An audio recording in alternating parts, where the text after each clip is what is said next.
भयंकर विभत्स वेदनादायक शुणिले लोम टांकुरी जीव। एमिति एक अंधविश्वासर कहानी जहाँ बोध हुए आपण केबे शुणी नथिबे। असुस्थ युवती को सुस्थ कराई देबा नारे तांको मुंड भितरे तांत्रिक 4 वर्ष धरी छुंची आकार माळ माळ कंटा फोड़िबा अभियोग घटना बलांगीर जिल्ला रे चांचल्य खेलाई देछि।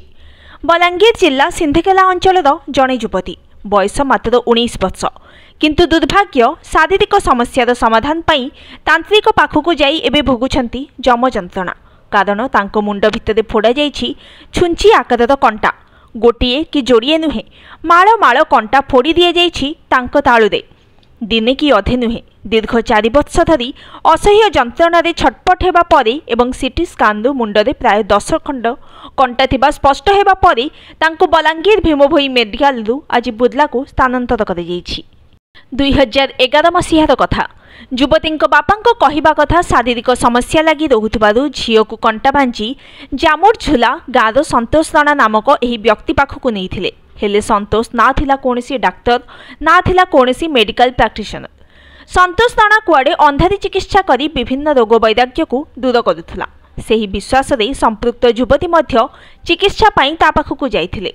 आउ चिकित्सा क्रम एभली भावरे छुंची आकारर माळ माळ कंटा फोड़ी देइथिला युवती मुंडरे। सेही समय रे मूर्छा होई जिबारु तांको सहित सेदिन कौन घटिथिला ना युवती जानी पारिथिले ना संपर्कीय। ताहारी भितरे बीती जाइथिला 4 वर्ष, तथापि शारीरिक समस्या और जंत्रणारु कोनसी उपशम पाई पारि नथिले युवती। बरं गोटिए परे गोटिए कंटा देखा जिबारु गतकाली बलांगीर भीमभोई मेडिकल रे भर्ती करा जाइथिला। तेबे संपृक्त युवती सुस्थता पाई केउ विश्वास आधार रे मुंडरे एभली कंटा फोड़ीथिला अभियुक्त संतोष राणा 4 वर्ष धरी युवती परिवार एकथा जानी पारिलेनि केमिति।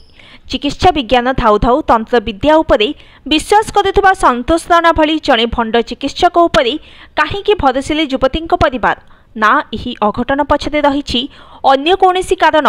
एभली नाना प्रश्न भितरे युवती बापा एतला आधार रे संतोष राणा को गिरफ्त पर कोर्ट चालान करी तदंत करुछि पुलिस।